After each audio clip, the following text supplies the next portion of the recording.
साथियों नमस्कार। आप देख रहे हैं फ्री स्टडी 95 यूट्यूब चैनल पर।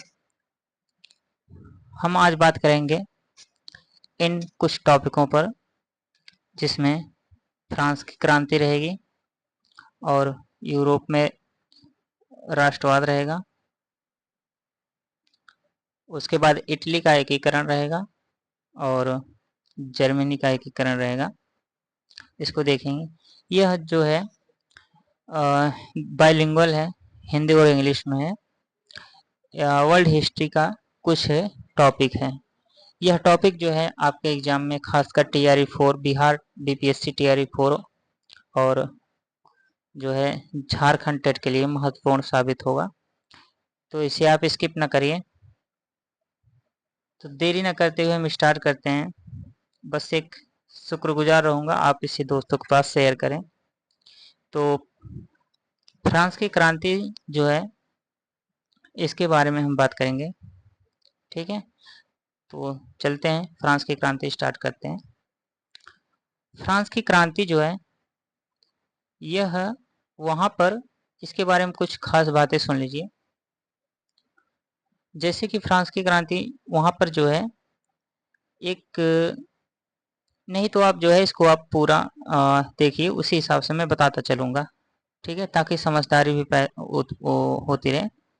जैसे कि 1774 ईस्वी में 1774 ईस्वी में लुई 16वां गद्दी पर बैठा, जो कि बहुत ही अत्यधिक निरंकुश एवं फिजूल खर्च का एवं अयोग्य शासक था, ठीक है। उसका विवाह जो है ऑस्ट्रिया की राजकुमारी मैरी एंटोनेट के साथ होता है, ठीक। मैरी एंटोनेट के साथ होता है, ठीक। कौन था? लुई 16वां। लुई 16वां जो है गद्दी पर बैठता है। और यहाँ फ्रांस में जो है, यहाँ पर बुर्बो वंश जो है विद्यमान था, ठीक। यह जब लुई 16वां जब गद्दी पर बैठता है तो इसकी मात्र उम्र जो है 20 साल की थी।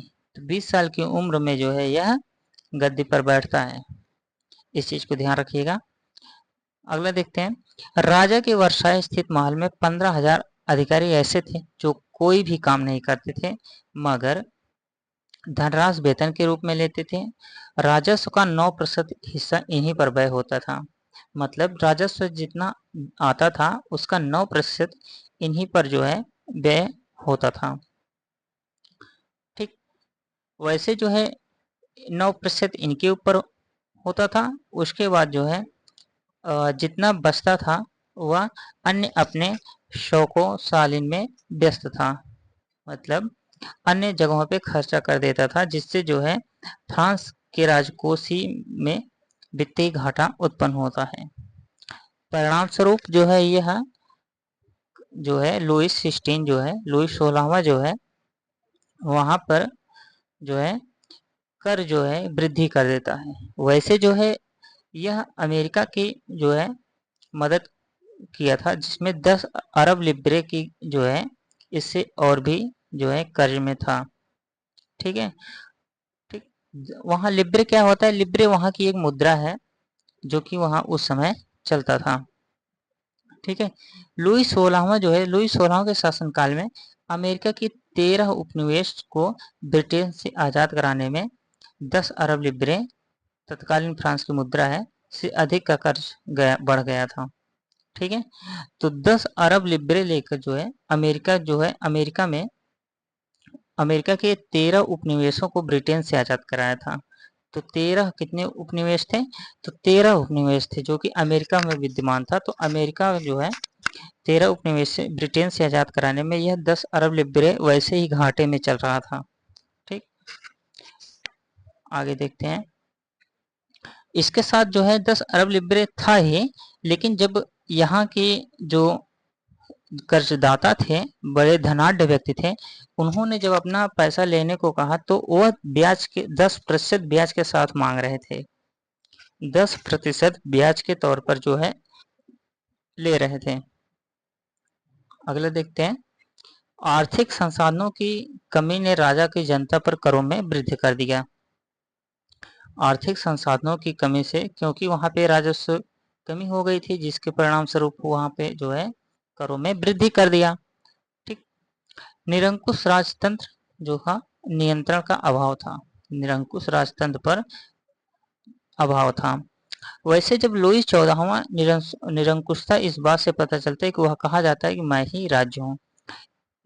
लुई 14वें के समय में ही जब यह जो है वैसे भी घाटे में चल रहा था, क्योंकि जब यह 20 साल की उम्र पर गद्दी पर बैठा तो उस समय भी इस जो है राजकोष खाली पाया था। ठीक, आगे देखते हैं। स्टेट जनरल संसदीय संस्था थी। स्टेट जनरल जो है वहाँ की संसदीय संसद थी। स्टेट जनरल क्या होता है, तो वहाँ पर जो है पूरे समुदाय को 3 भागों में बांटा गया था, उसी भाग को स्टेट कहा जाता है। ठीक, पहले स्टेट में जो है पादरी वर्ग के आते थे, दूसरे स्टेट में कुलीन वर्ग आते थे, तीसरे स्टेट में बाकी बचे लोग आते थे। यह जो कर वृद्धि का विचार आया लुई 16वें में के विचार में, तो यह तीसरे समुदाय तीसरे स्टेट पर ऊपर थोप दिया गया। तो जो कर वृद्धि हुई उसको एक प्रकार का नया कर मानेंगे। तो नए कर को जब लगाने का इन्होंने विचार किया तो स्टेट जनरल की बैठक को बुलाया, और यह बैठक जो है इसके पहले 1614 ईस्वी में हुई थी। उसके 175 वर्ष बाद जो है यह दूसरी बैठक जो है अपने कार्यकाल में बुलाता है कि जो है कर जो है वृद्धि किया जाए। राजा की निरंकुशता एवं स्वेच्छाचारिता पर अंकुश लगाने के लिए फ्रांस में पार्लमा नामक संसद थी। तो कर जो टैक्स है ऐसे नहीं लगा देते थे, तो वहाँ नियमानुसार जो है फॉर्मेलिटी था, कुछ और कुछ नहीं। तो वहाँ एक पार्लमा जो है, जो वर्तमान में हमारे यहाँ संसद है, वहाँ उसी प्रकार पार्लमा नामक एक संस्था थी। तो वहाँ बैठक बुलाई गई जिसकी संख्या 17 थी। ठीक है, पाल्मा नामक संस्था थी, तो इस संस्था की जो है संख्या जो है 17 थी। इसका गठन न्यायालय के रूप में एक प्रकार से किया गया था। ठीक, जो पार्लमा थी वह न्यायालय के रूप में किया गया था, जिसकी संख्या 17 थी। जो वहाँ के न्यायाधीश थे, न्यायाधीश मतलब न्यायालय के रूप में इसका पार्लमा का गठन हुआ था, तो जो इसके न्यायाधीश थे यह कुलीन वर्ग के सुरक्षित होता था। तो इसमें जो है कुलीन वर्ग ही जो है इसमें आते थे, और यह पद जो है वो वंश क्रमानुगत होते थे, परंतु व्यवहार में राजा का इन पर भी अधिक अधिकार होता था। कहने का मतलब यह एक नाम मात्र की संस्था थी, कुल मिला इस पे जो है राजा का ही जो है शासन चलता था। ठीक, 18वीं शताब्दी में 18वीं शताब्दी में जब फ्रांसीसी समाज 3 स्टेट में अर्थात 3 श्रेणियों में बटा था, जिसमें मैंने बताया पहला स्टेट पादरी वर्ग का था। ठीक है, पहला स्टेट पादरी वर्ग का था, जिसकी संख्या लगभग 1,30,000 थी। पादरी वर्ग के लोगों की संख्या 1,30,000 थी। दूसरे स्टेट में अभिजात वर्ग या कुलीन वर्ग थे, जिसमें लगभग 80,000 परिवार या 40 लाख व्यक्ति थे। ठीक, दोनों वर्गों ये जो है कर से मुक्ति थे, यह इन पर कर नहीं लगता था। उस समय फ्रांस जनसंख्या लगभग 2.5 करोड़ थी। उस समय जो है फ्रांस की संख्या जो है लगभग 2.5 करोड़ थी। फ्रांस की कुल भूमि का 40% हिस्सा इन्हीं के पास था। जैसे कि वहाँ पर 100% भूमि है, जिसमें 40% भूमि इन्हीं 2 लोगों के पास था, और 90% जनता तीसरे स्टेट में थी। मतलब कुल जनसंख्या का 90% इन जो है तीसरे स्टेट में रहते थे। ये जो 40% है ये भूमि का प्रतिशत दिया गया है, 90% जो है जनसंख्या का प्रतिशत दिया गया है। तो सबसे ज़्यादा तीसरे स्टेट में लोग रहते थे, और पूरी भूमि जो है 40% वह 2 वर्गों के पास थी। और जो तीसरे स्टेट थे इनका कोई विशेष अधिकार प्राप्त नहीं था, उन्हें सभी प्रकार के कर देने पड़ते थे। इसी वर्ग में इसी वर्ग में कौन आते थे, जैसे डॉक्टर, वकील, जज, अध्यापक, व्यापारी, शिक्षक, लेखक, शिल्पकार, मजदूर आदि थे, जो शहरी क्षेत्र में रहते थे। ठीक, यह मध्यम वर्ग या बुर्जुआ कहलाता था। यह मध्यम वर्ग या बुर्जुआ कहलाता था, जिन्होंने फ्रांस की क्रांति में अहम भूमिका निभाई थी।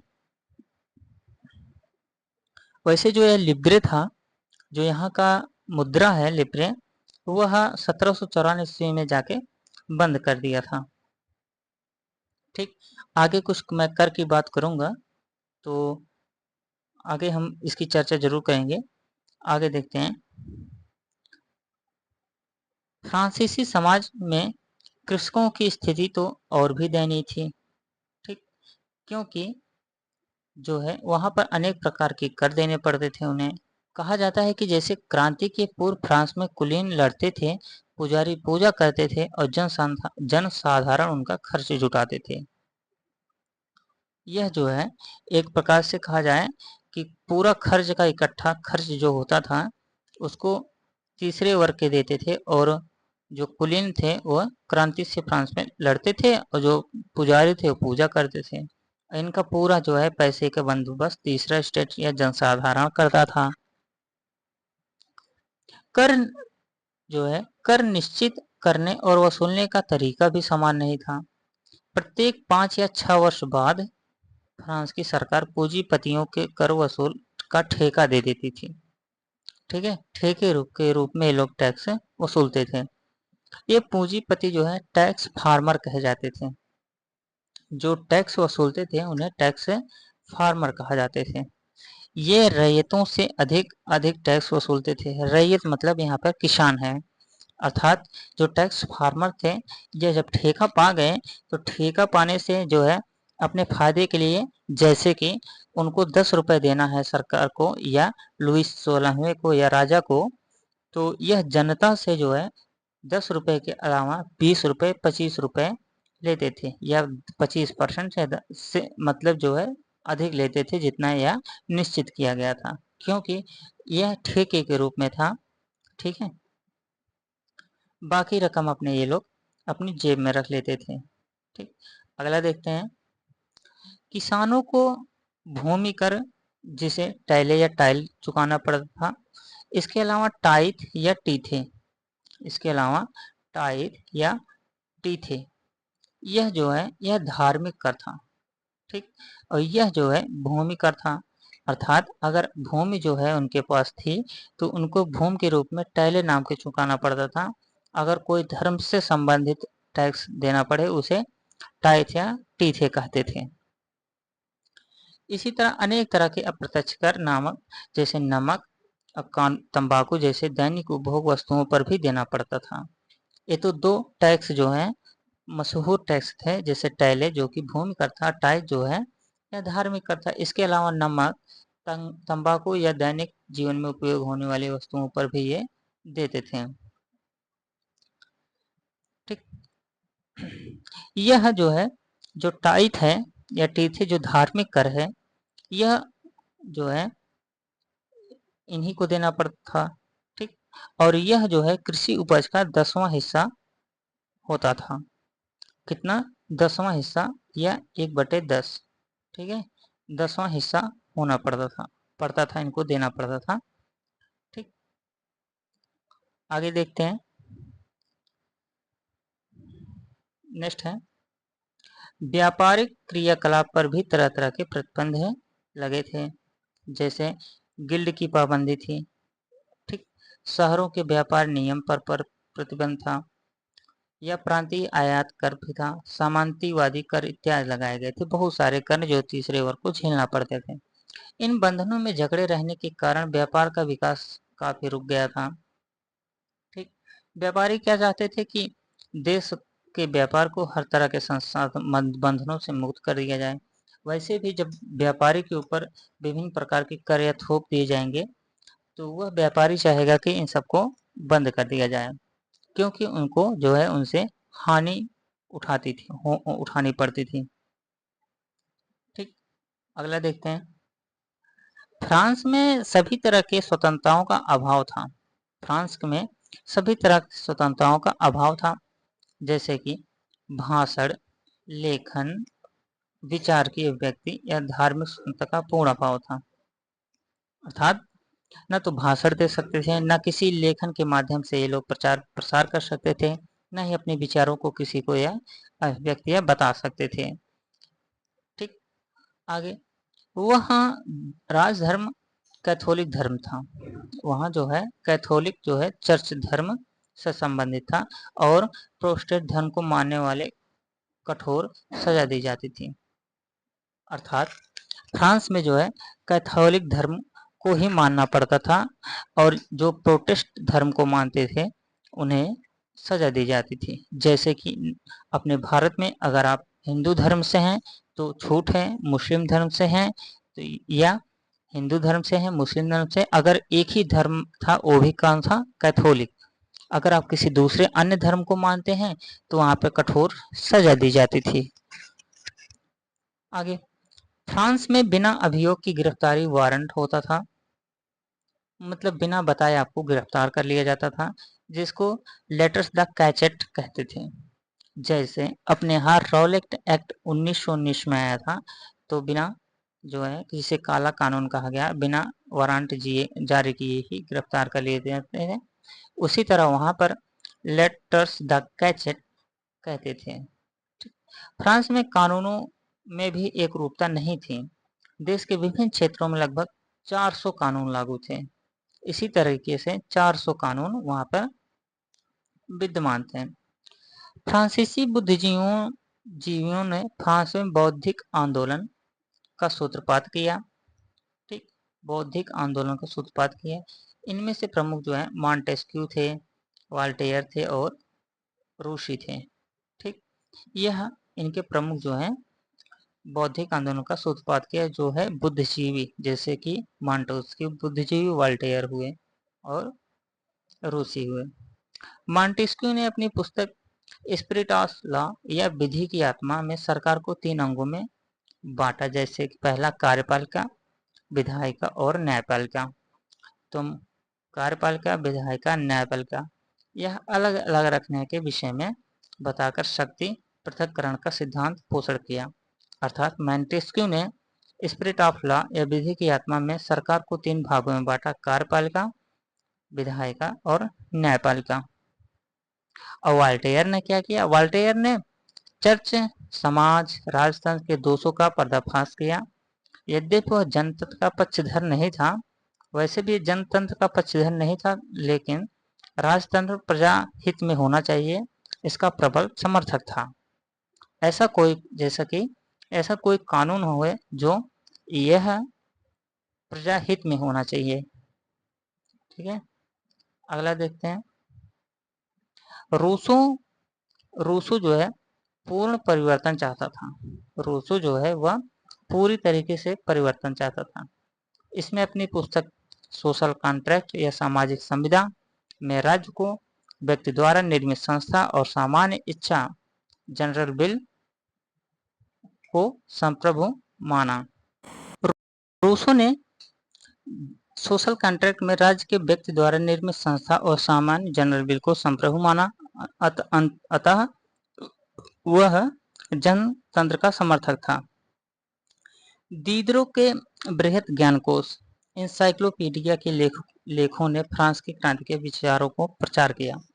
एक दीदरो हैं, इनकी पुस्तक है इंसाइक्लोपीडिया। दीदरो की बुक जो है इंसाइक्लोपीडिया। रूसो की बुक का नाम था सोशल कॉन्ट्रैक्ट। ठीक है, मॉन्टेस्क्यू ने स्पिरिट ऑफ लॉस में सरकार के 3 भागों में बांटा था। ठीक, आगे देखते हैं। फ्रांस में क्विजनो एवं तुर्गो जैसे अर्थशास्त्री ने समाज में आर्थिक शोषण एवं आर्थिक नियंत्रण की आलोचना करते हुए मुक्त व्यापार या लेसेस फेयर का समर्थन किया। तो 2 अर्थशास्त्री भी आपको याद रखने हैं, क्विजनो एवं तुर्गो। क्विजनो एवं तुर्गो जो है यह लेसेस फेयर की बात करते हैं।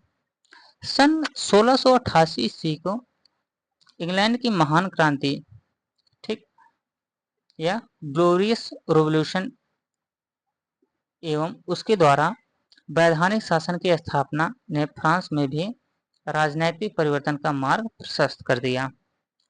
अमेरिका के स्वतंत्रता संग्राम में लफायते के नेतृत्व में फ्रांसीसी सेना ने इंग्लैंड के विरुद्ध भाग लिया था।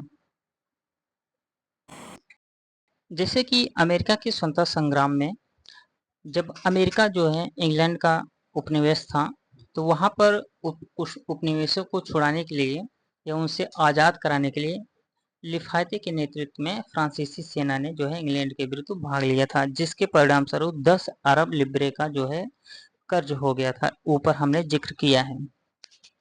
ठीक है, तो फ्रांस की जनता के लिए यह प्रेरणा का स्रोत बन गया कि हम भी जो है अमेरिका की तरह स्वतंत्र होना चाहिए, हमारी भी एक सरकार होनी चाहिए जो कि समस्त फ्रांस को पूर्ण रूप से संचालित कर सके। ठीक, अगला देखते हैं। सन 1789 ईस्वी में जब लुई 16वें राजगद्दी पर बैठता है तो वह धन की आवश्यकता बहुत ज़्यादा पड़ती है। ठीक, इसके लिए 5 मई सन 1789 को उसने स्टेट जनरल की बैठक बुलाई 175 वर्ष बाद, जिसको कि 1615 ईस्वी में पहली बार बुलाया गया था, ऊपर मैंने जिक्र किया है। तो 5 मई सन 1789 ईस्वी को जो है उसने स्टेट जनरल की बैठक बुलाई। इस चीज को ध्यान रखिएगा। तो 5 मई सन 1789 ईस्वी को दूसरी बैठक बुलाता है 175 वर्ष बाद। पहली बैठक कब बुलाई थी गई थी तो उस समय 1615 ईस्वी में। 1615 ईस्वी में अगर आप 175 जोड़ेंगे आसपास लमसम 1789 आएगा, जब फ्रांस की क्रांति हुई, क्योंकि कर बढ़ाने से ही सब फ्रांस के समाज में माहौल गड़बड़ हो गया, जिससे प्रथम एवं द्वितीय स्टेट्स में क्रमशः जब बैठक बुलाई तो 300 प्रतिनिधि थे, जबकि तीसरे स्टेट में 600 प्रतिनिधियों ने भाग लिया। और तीसरे स्टेट ने लोकतांत्रिक सिद्धांतों को आधार बनाकर सभी प्रतिनिधियों के लिए मत देने का अधिकार मांगा। अर्थात यह जो है तीसरे स्टेट ने कहा कि यह लोग सरकार का कहना था, लुई 16वें का कहना था कि यह जो है 300 और यह जो 300 प्रथम और द्वितीय स्टेट के लोग हैं वहां से एक एक वोट का मान्य होगा और तीसरे स्टेट का एक वोट मान्य होगा, जबकि तीसरे स्टेट ने कहा कि हर एक प्रतिनिधि का मत जो है बराबर होगा। ठीक, समझ में आ गया होगा हम आशा करते हैं। यह राजा का द्वारा अस्वीकृत हो गया, तो राजा ने इसको जो है अस्वीकार कर लिया। तभी जो है तीसरे स्टेट के सभी प्रतिनिधि विरोध जताते हुए बाहर निकल गए। ठीक, तो 20 जून को तीसरे स्टेट के प्रतिनिधि टेनिस कोर्ट में इकट्ठा हो गए कि चलो भाई जो है ये सरकार हमारी बातों को नहीं मान रहा है, तो हम इसको मनवाने के लिए जो है कुछ नया उपाय लगाते हैं, क्योंकि अगर उपाय नहीं लगाएंगे तो फ्रांस में जो है विभिन्न आपदाएं आने चालू हो जाएंगी। तो इन्होंने अपनी सभा को जो है कहाँ इकट्ठा किया, तो टेनिस कोर्ट में ये लोग इकट्ठा हुए। तो उसी दौरान जो है अपनी सभा को नेशनल असेंबली घोषित कर दिए कि जो है हमारी जो तीसरी स्टेट है यह एक प्रकार की जो है नेशनल असेंबली घोषित कर दिया। और वहाँ ये लोग शपथ लेते हैं कि राजा की शक्तियों को कम करने वाला संविधान जब तक बनकर तैयार नहीं हो जाता तब तक यह सभा भंग नहीं होगी। तो तीसरे स्टेट के वर्ग ने नेशनल असेंबली घोषित करके यह वचन लिया कि जब तक हम अपना संविधान नहीं तैयार कर देंगे तब तक जो है हम चैन से नहीं बैठेंगे। ठीक, यह इन्होंने शपथ लिया। कहाँ पर? टेनिस कोर्ट में। कब इकट्ठा हुए थे? तो 20 जून को ये लोग 20 जून 1789 को ये लोग वहाँ पर टेनिस कोर्ट में इकट्ठा हुए। आगे देखते हैं। इन लोगों का नेतृत्व जो है मिराबे एवं ओबिसी जैसे नेता कर रहे थे। जब टेनिस कोर्ट में 20 जून 1789 को ये लोग इकट्ठा हुए तो इनका भी कोई लीडर होना चाहिए। तो इनका लीडर जो है, इनका नेता मिराबे एवं ओबिसी था। जबकि मिराबे जो है सामंत परिवार से था, फिर भी सामंतों के विशेषाधिकार को समाप्त करने का पक्षधर था। अर्थात जो सामंत परिवार होते थे, ठीक, वह मैंने बताया कि यह प्रथम स्टेट से जो है ओवेसी आता था और मिराबे जो है यह द्वितीय स्टेट से या सामंत या कुलीन परिवार से आता था। आप जानते हैं कि प्रथम स्टेट और द्वितीय स्टेट जो है, यह सरकार जो है इनके ऊपर कोई कर नहीं था, अर्थात ये ऐशो आराम की जिंदगी जीते थे। 40% भूमि लेकर, पूरी भूमि का 40% मैंने ऊपर जिक्र कर दिया है। ठीक, 20 जून को ये लोग इकट्ठा होते हैं। ठीक दोस्तों, एक जो है सीक्वेंस से आप पढ़ेंगे तो आपको काफी बेनिफिट होगा। जैसे कि आप जानते हैं कि 20 जून 1789 को ये लोग टेनिस कोर्ट में इकट्ठा होते हैं, जिसका जो है लीडर के रूप में मिराबियो एवं ओबेसिये करते हैं। तो जून के बाद जो है जुलाई आता है, तो 14 जुलाई सन 1789 ईस्वी को क्रांतिकारियों ने पेरिस स्थित राज्य के एक कारागृह है बैस्टिल को घेर लिया। ठीक, बैस्टिल जो है यह राजाओं का जो है जेल होता था, उसको घेर लिया। कब? जुलाई में। किस जुलाई को? 14 जुलाई को। 14 जुलाई को जो है बेस्टिल का किला जो है यह एक कारागार था, जेल था, इसको घेर लिया और वहां पर बेस्टिल के दुर्ग को राजधानी निरंकुश का प्रतीक था। ठीक है, निरंकुश का प्रतीक ऐसा कह सकते हैं कि वह इतना आलीशान था कि वह एक निरंकुश होने का वह प्रतीत होता था। राजा उस अर्थात राजा उस पर गर्व करता था। ठीक है, तो उसी को इन्होंने टारगेट किया। ठीक, और 14 जुलाई को ही जो है अपना ये स्वतंत्रता दिवस के रूप में मनाया जाता है वहां पे आज भी। फ्रांस में 14 जुलाई को ही जो है आज स्वतंत्रता दिवस के रूप में भी आज मनाते हैं, इसलिए कि ये लोग 14 जुलाई को 1789 ईस्वी को ये लोग जो है बास्टिल किले पर इकट्ठा हुए और वहां पर तोड़ फोड़ दिया। ठीक है, कहा जाता है कि वहां के ईंटों को बाजारों में ले जाकर इन्होंने बेच दिया, क्योंकि यह राजा का निरंकुशता का प्रतीक था। ठीक, उसे ध्वस्त कर दिया। वैसे उस कारागार में या जेल में 7 ही लोग रहते थे, जो कि राजशाही से लोग आते थे, अर्थात उतने बड़े जेल में 7 लोग रहते थे। ठीक, आगे देखते हैं नेशनल असेंबली अर्थात टेनिस कोर्ट। ठीक, टेनिस कोर्ट में इकट्ठा हुए थे 20 जून को। 20 जून को टेनिस कोर्ट में इकट्ठा हुए, जिसका नेता मिराबियो ओबेसिये। मैं इसलिए रिपीट कर रहा हूँ ताकि आपके दिमाग में स्टेप बाय स्टेप जो है याद होता रहे। ठीक, तो 20 जून को जो है लोग 1789 इकट्ठा होते हैं, मिराबियो उनका नेतृत्व, ओबेसिये नेतृत्व करते हैं दोनों लोग। उसके बाद जो है 14 जुलाई को ये लोग बास्तिल किले में जो है ये लोग वहां पे उसको ध्वस्त करके जेल कैदियों को छुड़ाते हैं वहां पे। ठीक, उसके सामानों को वो लोग बाजारों में बेच देते हैं। अब जुलाई के बाद जो होता है अगस्त आता है, तो नेशनल असेंबली, जो कि नेशनल असेंबली उन्हीं का था, तो 27 अगस्त 1789 को मानव और मानव और नागरिकों के अधिकार, the declaration of rights of man and citizen को स्वीकार किया। ठीक है, तो नेशनल असेंबली जो उनके द्वारा स्थापित हुआ था, तो कब यह जो है स्वीकार किया गया? 27 अगस्त 1789 को। इसमें क्या था? तो मानव और नागरिकों का अधिकार था। ठीक, नेक्स्ट है सन 1791 आता है। 1791 में नेशनल असेंबली, ठीक है, जो इनकी नेशनल असेंबली थी, संविधान का प्रारूप तैयार कर लेती है। कब? 1791 ईस्वी में।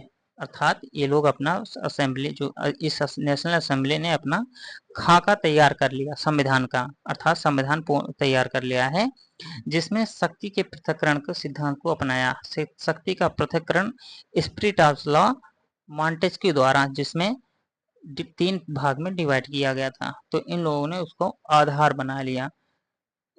इस तरह फ्रांस में संवैधानिक राजतंत्र की स्थापना हुई।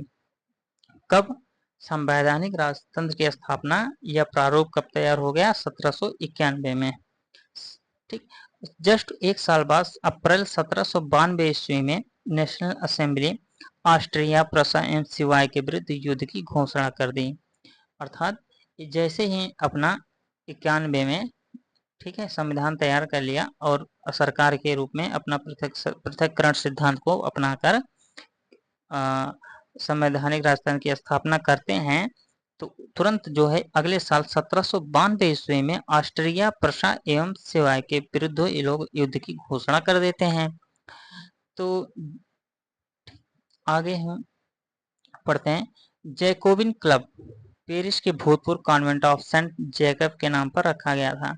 यह जैकोबिन क्लब क्या होता है? जैकोबिन क्लब उस समय जो है काफी, क्लब तो ऐसे बहुत हैं जो आप जैसे आज क्लब वर्तमान में जानते हैं, अर्थात पैठ, हाट पैठ, अर्थात जो है जहाँ इकट्ठा होते हैं, ठीक, चाय पीने के लिए या अन्य चीजों के लिए क्लब बनता है ना, तो उसी तरह एक क्लब था, उसमें काफी मशहूर था। तो उसी जैकोबिन क्लब जो है इकट्ठा होते हैं। यह जैकोबिन क्लब जो है एक कॉन्वेंट ऑफ सेंट जेकब के नाम पर रखा गया था उस समय, जिसका नेता जो है मैक्सिमिलियन रॉबेस्पियर था। जैकोबिन क्लब के सदस्यों में छोटे दुकानदार, कारीगर, घड़ीसाज, नौकर, दिहाड़ी मजदूर आदि ये लोग शामिल थे। इस जैकोबिन क्लब में जो है यहाँ यहाँ पे इतने लोग जो है, या कह सकते हैं तीसरे स्टेट के लोग जो है यहाँ पे शामिल थे, और इसका नेतृत्व करता कौन था? मैक्सिमिलियन रॉबेस्पियर था। ठीक है, आगे देखते हैं। यह जो रॉबेस्पियर है ना, इसने जो है रॉबेस्पियर ने आतंक का राज्य स्थापित किया। ठीक है, अर्थात इनकी नेशनल असेंबली जब बनती है, नेशनल असेंबली के द्वारा जब इनका प्रारूप या संविधान तैयार कर लिया जाता है, बन जाता है, तो इन्होंने अपना नेता जो है रॉबेस्पियर को चुनते हैं। रॉबेस्पियर जो है एक प्रकार का आतंक का राज स्थापित कर दिया। ये लोग तीसरे स्टेट के लिए या नेशनल असेंबली के लोग यह उम्मीद लगाए थे कि हम अपना नेता रॉबेस्पियर को चुनेंगे और रॉबेस्पियर हमें जो है अन्य बंधनों से आगामी फ्रांस को चलाने में काफी मदद करेगा। अंततः यह गलत साबित हुआ और आतंक का राज जो है यह स्थापित कर दिया। तो 92 में ये लोग जो है 1792 में इन्होंने 91 में अपना जो है ये लोग अपना खाका तैयार, संविधान तैयार करते हैं और 92 में जो है वहां पे आक्रमण करते हैं, युद्ध की घोषणाएं करते हैं। 93 से इनका जो है चालू हो जाता है, अर्थात 93 से 94 ईस्वी के बीच के जो है इसको जो है यह आतंक का राज्य नाम जाना जाता है।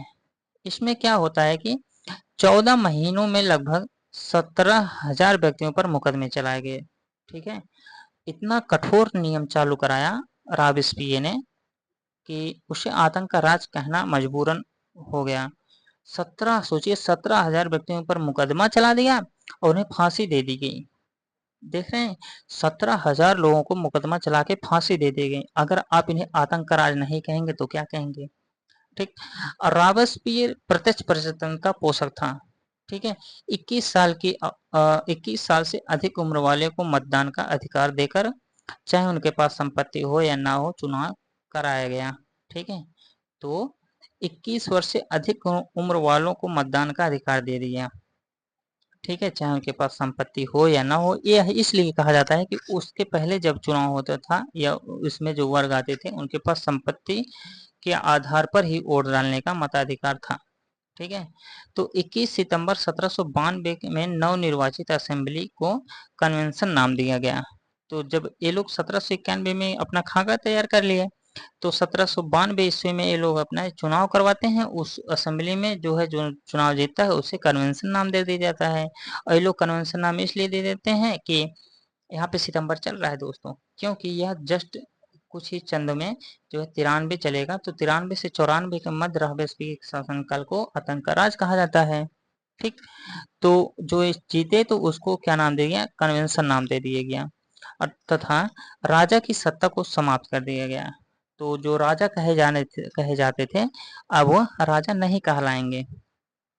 ठीक, नेक्स्ट है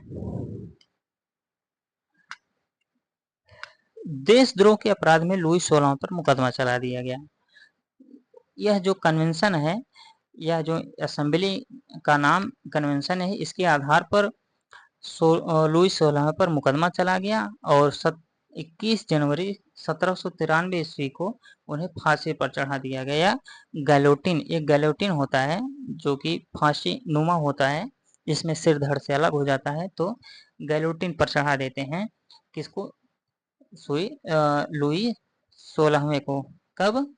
21 जनवरी 1793 ईस्वी में लुई 16वें को जो है फांसी की सजा सुना देते हैं। इन्हीं के साथ जो है कुछ दिन बाद इनकी पत्नी मेरी एंटोनेट को भी फांसी की सजा भी सुनाई जाती है।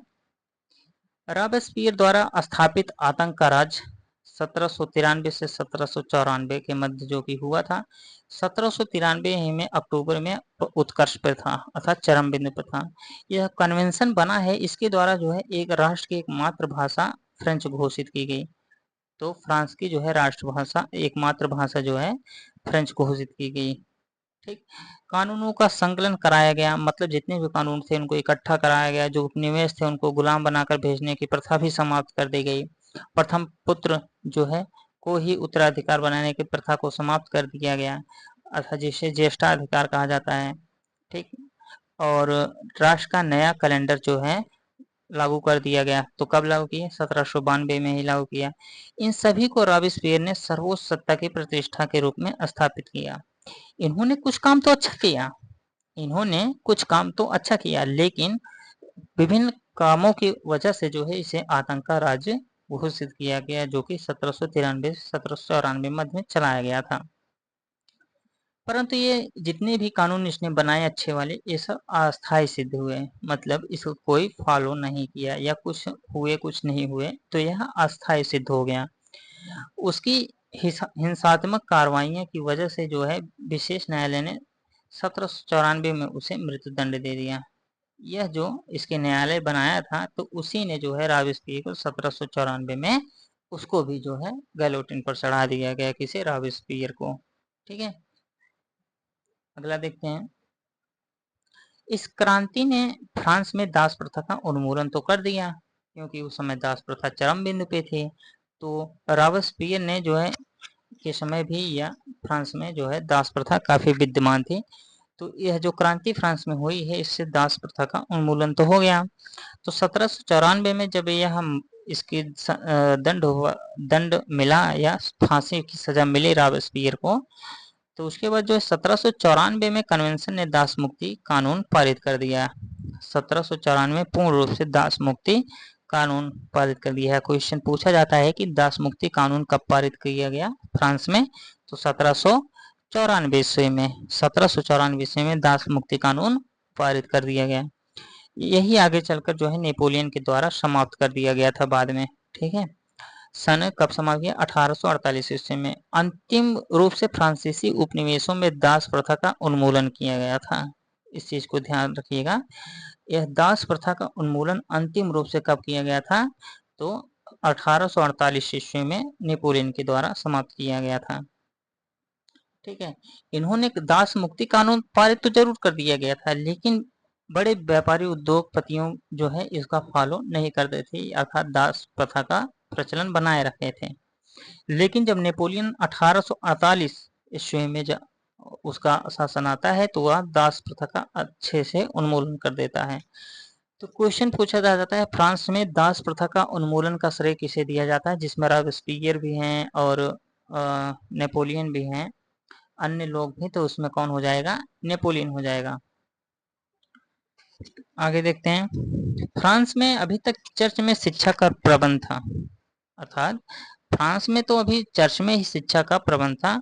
अब इसकी जिम्मेदारी सरकार पर आ गई, अर्थात नई सरकार जब बनी, ठीक, नए कन्वेंशन जब बना, तो यह सरकार जिम्मेदार हो गया कि अब जो है यह शिक्षा का जिम्मेदारी इसके हाथों में है। अर्थात सरकार ने जो है पेरिस विश्वविद्यालय और कई शिक्षा संस्थान, शोध संस्थान फ्रांस में खोले। पेरिस विश्वविद्यालय और कई शिक्षण संस्थान फ्रांस में खोले। और फ्रांस में एक नया राष्ट्रीय कैलेंडर लागू किया गया, जिसकी ऋतुओं के आधार पर 12 महीनों में बांटा गया। उनकी नया नाम ब्रूमेयर जो है, ब्रूमेयर और थर्मिंडर आदि रखा गया। तो ब्रूमेयर, थर्मिंडर, ये सब क्या है? यह ऋतुओं के नाम हैं। ठीक है, ऋतुओं के नाम कौन है? ब्रूमियर और थर्मिंडर, जैसे यह नाम रखा गया। यह नाम जो है इनका कैलेंडर था और ऋतुओं पर आधारित था, ऋतुओं पर इनका जो है कैलेंडर आधारित था। ठीक, आगे देखते हैं। फ्रांस के समाज में परिवर्तन लाने के उद्देश्य से फ्रांस की क्रांति में महिलाएं भी शामिल हुई थी। ठीक, ठीक, ये ऐसा नहीं है कि जो है इन्हीं लोग जो है फ्रांस को जो है उन्मूलन किए थे। ठीक, फ्रांस की क्रांति के उन्मूलन में यही लोग नहीं, वहाँ महिलाएं भी थी, तो उनके बारे में भी जिक्र होगा। जैसे कि उन्होंने the society of revolutionary and Republican women, the society of revolutionary and Republican women नामक संस्था का गठन किया था, जिसमें ओलंपे द गूज का नाम पहले आता है। यह नेत्र की अभिनेत्री जो है अहम भूमिका निभाई थी। ठीक, यह जो है क्या नाम था, ओलंपे द गूज। ओलंपे द गूज ने जो है the society of revolutionary and Republican women नामक संस्था स्थापित किया था। अब बात आती है 1946 में फ्रांस की महिलाओं ने मताधिकार प्राप्त करने के लिए सफलता हासिल किया, अर्थात इनको पूर्ण रूप से जो है मत देने का अधिकार कहाँ पर, फ्रांस में। क्वेश्चन पूछा जाता है फ्रांस में महिलाओं को मत देने का कब अधिकार प्राप्त हुआ, तो 1946 ईस्वी को। 1946 ईस्वी को महिलाओं को फ्रांस में मत देने का अधिकार प्राप्त हुआ। 1832 ईस्वी में इंग्लैंड में संसदीय सुधार अधिनियम पारित हुआ। इंग्लैंड में संसदीय सुधार अधिनियम 1832 ईस्वी में पारित हुआ था। देखिए यहाँ पे बीच में 1946 आ गया, ऐसा नहीं कि कंफ्यूजन होगा, क्योंकि यह महिलाओं को बाद में मताधिकार मिला। यहाँ पर महिलाओं की जिक्र हो गई तो यहाँ मेंशन करना अनिवार्य हो गया, क्योंकि यही आगे चलकर किया जाता तो वहाँ पे सिस्टम गड़बड़ा जाता। तो महिलाओं की चर्चा आती है, ओलंपे द गूज ने the society of revolutionary and Republican women नामक संस्था स्थापित किया था। तब भी इनको मत देने का अधिकार कब मिला, 1946 में। बस इतना ही है। आगे देखते हैं, जिसके द्वारा वहां जमींदारों की शक्ति समाप्त की गई, जनता के लिए अनेक सुधार मार्ग प्रशस्त हुए। इतना ही है। इसके बाद हम पढ़ेंगे यूरोप में राष्ट्रवाद। यूरोप में राष्ट्रवाद पढ़ने से पहले हम फ्रांस में से जुड़े कुछ तथ्य और आपके सामने पेश कर देते हैं। ठीक है, जैसे कि वहाँ की जनता जो है, इसलिए वहाँ पे पहले देखिए जैसे कि आप देखेंगे कि इनके ऊपर अन्य कर भी थोपे गए थे। ये जो अन्य कर थे, इसके पहले वहाँ भी भुखमरी थी, जैसे कि वहाँ कीमतें जो हैं पाव रोटी बहुत महंगी हो गई थी, जिसका जो है कीमतों का विरोध कर रहे थे ये लोग पहले से ही। ठीक, अमेरिका पर जैसे फ्रांस पर जैसे कि अभी पूछा जाए फ्रांस में कुल कितने लिब्रे का जो है कर्ज था, तो यह जो है कुल 12 अरब लिब्रे का था। जैसे कि 12 अरब क्या है, जैसे 10 अरब लिब्रे अमेरिका की मदद करने में लग गया था और 2 अरब जो है और कर्ज लिए थे, तो 12 अरब लिब्रे का जो है इनके ऊपर कर्ज था। कर्जदाता इनसे जो है 10% का ब्याज मांग रहे थे। ठीक, 90 लोग जो आप पढ़े कि 90 लोग किसान थे, जबकि जमीन पर 60% जो है कुल चर्च अमीर लोग रहते थे। ठीक, और नेक्स्ट जैसे कि इसमें मैंने आपको बता दिया था कि 1775 ईस्वी में जो है यहाँ पर जनसंख्या 2.5 करोड़ थी। ठीक, और जब फ्रांस की क्रांति होने लगी तो 2.8 करोड़ हो गई थी, अर्थात 2.5 करोड़ से ज़्यादा बढ़ गया था। 30 लाख ज़्यादा आदमी आ गए थे। कुछ एक जॉन लॉक की बुक है टू ट्रिटाइज ऑफ गवर्नमेंट। ठीक है, राजा के दैवीय अधिकार की खंडन इसमें किया गया है, तो बुक का नाम याद रखेंगे, टू ट्रिटाइज ऑफ गवर्नमेंट। ठीक, और इसमें खास बात यह है कि इनका संविधान, कुछ डेट हम रिवीजन करा देते हैं। 1791 में इनका संविधान बनाया जाता है, 1792 जैकोबिन का पतन हो गया। ठीक है, अब प्लस जो कि डायरेक्टरी शासन की शुरुआत होती है या कन्वेंशन। ठीक, 1804 में नेपोलियन यहाँ का राजा बनता है।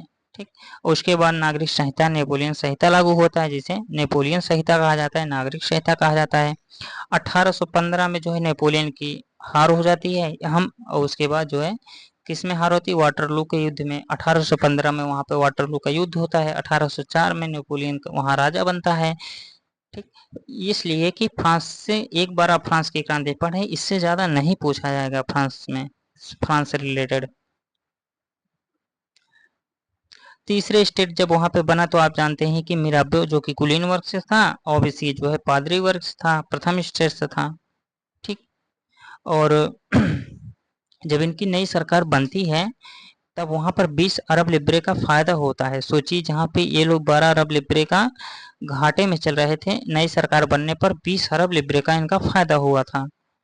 इनका जो संविधान बना था यह खासकर पुरुष एवं नागरिक अधिकार घोषणा पत्र के साथ शुरू होता था। ठीक है, किससे शुरू होता था? पुरुष एवं नागरिक अधिकार, ना कि महिला का अधिकार आपका 1948 ईस्वी में इनको मिलता है। ठीक, नई असेंबली का नाम क्या दिया गया? तो कन्वेंशन नाम दिया गया। 1792 ईस्वी में राजतंत्र का अंत हुआ। ठीक है, उसके बाद गणतंत्र घोषित हो गया क्योंकि ये लोग अपना संविधान तैयार कर लिए थे। लुई 16वें को फांसी कब दी गई? कहाँ पे? कांकॉर्ड में दी गई 1793 ईस्वी में। ठीक, उसके बाद जो है फ्रांस में दास प्रथा 17वीं शताब्दी में ही शुरू हो गया था। और कब जाके खत्म हुआ? किसने खत्म किया? पूर्ण रूप से नेपोलियन ने खत्म किया था।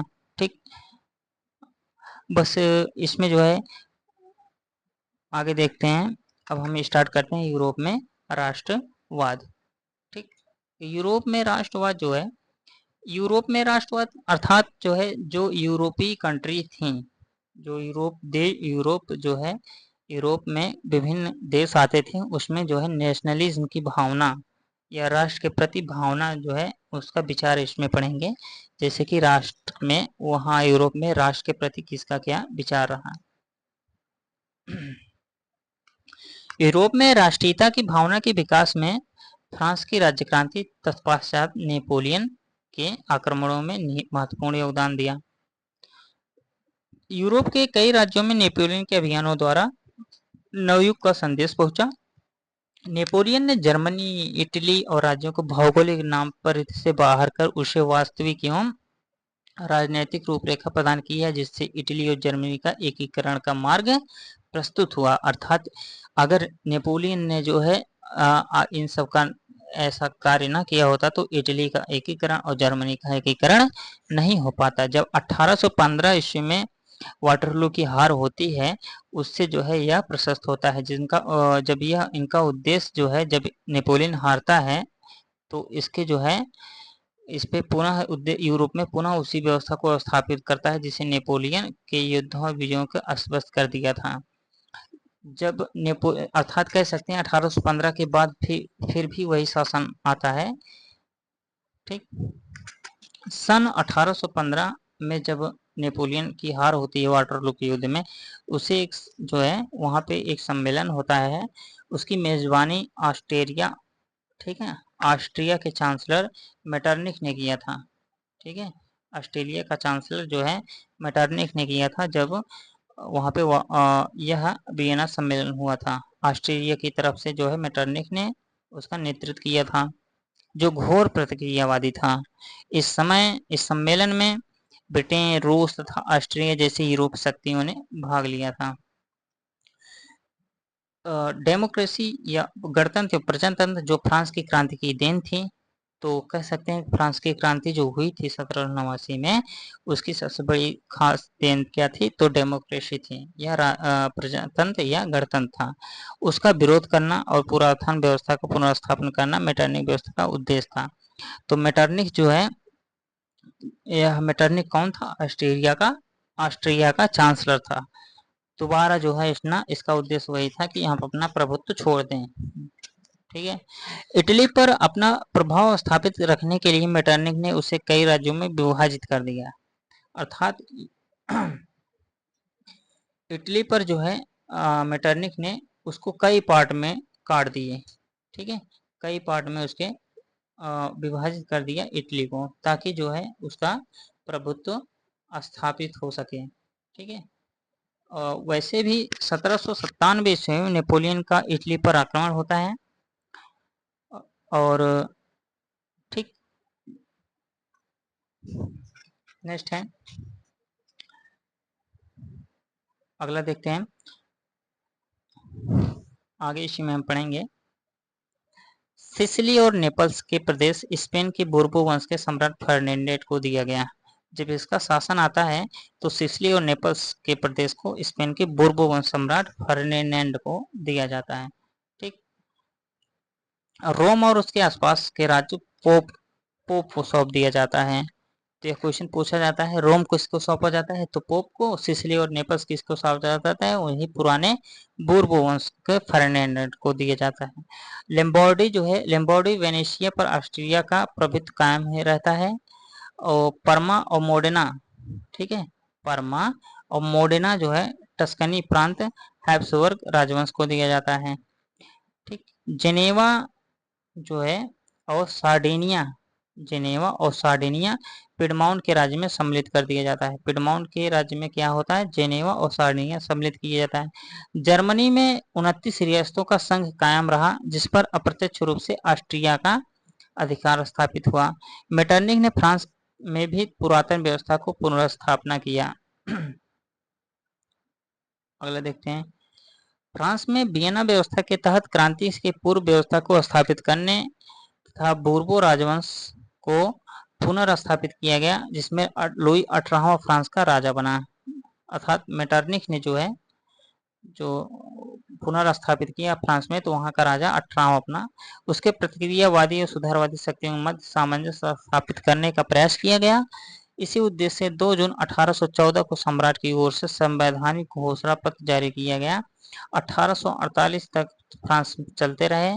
चार्ल्स दसम के शासनकाल में कुछ परिवर्तन आए, परंतु इसका परिणाम 1830 क्रांति के रूप में सामने आया। अगला देखते हैं, जुलाई 1830 की क्रांति जो अभी ऊपर जिक्र हुआ, तो उसमें क्या होता है, चार्ल्स 10वें एवं निरंकुश प्रतिक्रियावादी शासक था, जिसके फ्रांस में उभर रही राष्ट्रीयता तथा जनतंत्रवादी भावनाओं को दबाने का कार्य किया गया। उसके द्वारा प्रतिक्रियावादी पेलिग्रेक को प्रधानमंत्री बनाया गया। ठीक, पेलिग्रेक को प्रधानमंत्री बनाया गया। ठीक, प्रतिनिधि सदन दूसरे उदारवादियों को पेलिग्रेक के विरुद्ध गहरा संतोष प्रकट हुआ। चार्ल्स 10वें ने इसका विरोध के प्रतिक्रियावादी 25 जुलाई 1830 की ओर 4 अध्यादेश द्वारा उदारवादों का गला घोटने का प्रयास किया गया। इन अध्यादेशों के विरोध में पेरिस में क्रांति की लहर दौड़ गई और फ्रांस में 28 जून 1830 से गृह युद्ध आरंभ हो गया। तो फ्रांस में गृह युद्ध कब स्टार्ट हुआ, 1830 ईस्वी में फ्रांस में गृह युद्ध स्टार्ट हुआ। 1830 की, इसे ही 1830 की क्रांति कहते हैं। तो 1830 की क्रांति किस देश से संबंधित है, तो फ्रांस से है। यह 1830 ईस्वी में जो है गृह युद्ध आरंभ हो गया था।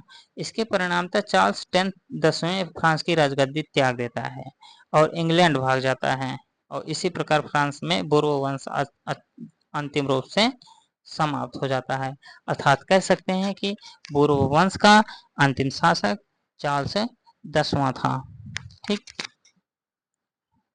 आगे देखते हैं, फ्रांस में जुलाई 1830 में जो क्रांति हुई थी, उसमें परिणामतः बोर्बो वंश स्थान पर आर्लेयस वंश को गद्दी सौंपी गई थी। इस चीज को ध्यान रखना है।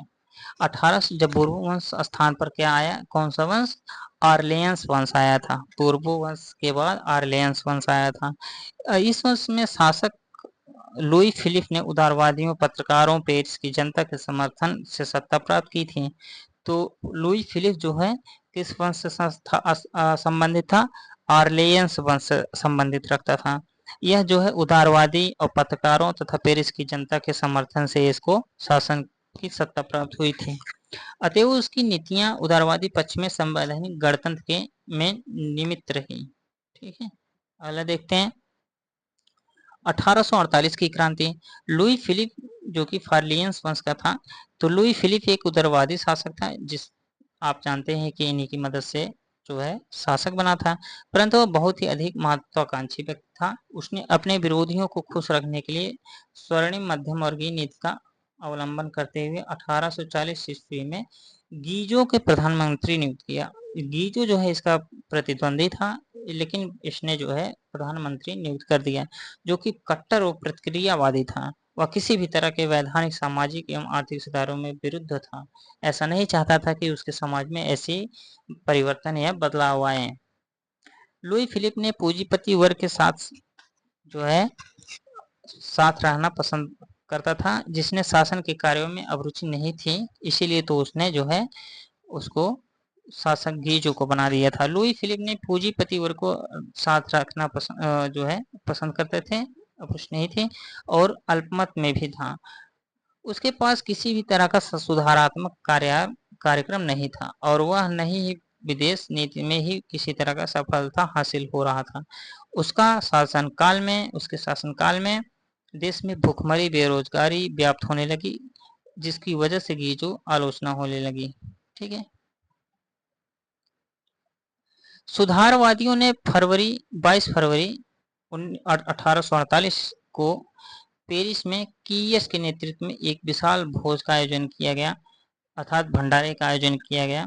जगह जगह अवरोध लगाए गए और लुई फिलिप को गद्दी पर छोड़ने पर मजबूर किया गया। अर्थात जो सुधारवादी थे उन्होंने 1848 ईस्वी में पेरिस में उनके नेतृत्वकर्ता कीयस थे, उन्हीं के एक विशाल भोज का आयोजन किया गया।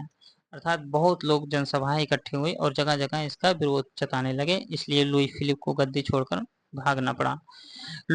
14 फरवरी को लुई फिलिप ने गद्दी त्याग दिया और इंग्लैंड भाग गया था। गणतंत्रवादियों का नेता मार्टिन एवं सुधारवादियों का नेता लुई ब्ला था। तो गणतंत्र जो डेमोक्रेसी थे वहां उसके नेता मार्टिन थे और जो सुधारवादी थे, ठीक है, जो रिफॉर्मिस्ट थे वह लुई ब्ला थे। ठीक, अगला देखते हैं। यहाँ पे इटली का एकीकरण है दोस्तों। हम अब जो है इसका जो है दूसरा पार्ट हमें मजबूरन लेके आना पड़ेगा, क्योंकि यह वीडियो बहुत लंबा हो जाएगा। तो हम इसको इटली का एकीकरण जो है उसके बाद जो है और 2 टॉपिक बचता है, उसको हम अगले वीडियो में जो है कवर कर देंगे। ठीक है, इसमें बचता है आपका जो है यूरोप में राष्ट्रवाद हमने पढ़ लिया, तो हमारा बचता है इटली का एकीकरण और जर्मनी का एकीकरण। दोनों एक साथ पढ़ेंगे तो ज़्यादा समझ में भी आएगा और जो है ज़्यादा वीडियो लंबी भी नहीं होगी। तो वीडियो कैसी लगी आप इसको कमेंट करके बताइएगा। तो और ये चैनल जो हमारा भी नया है तो इसको हम आप जो है सपोर्ट करिए और मदद करिए, ताकि हम जो है आगे और भी अच्छे अच्छे टॉपिक्स को लेकर आपके एग्ज़ाम में सफलता दिलाने में मदद करेगा। और ये कंटेंट कैसा लगा, ठीक है, आप इसे कमेंट करके बताइएगा। तब तक के लिए हम आज इसे विराम देते हैं। ठीक, मिलते हैं नेक्स्ट वीडियो में। जय हिंद।